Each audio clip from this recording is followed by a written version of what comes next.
আজ 18 বছর পরে পুরনো দিঘির পাড়ে একা একা এলাম যখন, দেখি কৃষ্ণচূড়ার গাছে নাম দুটো আজও আছে।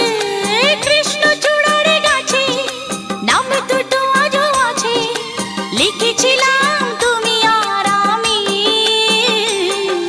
কিশোর কিশোরী ছিলাম যখন, ও কিশোর কিশোর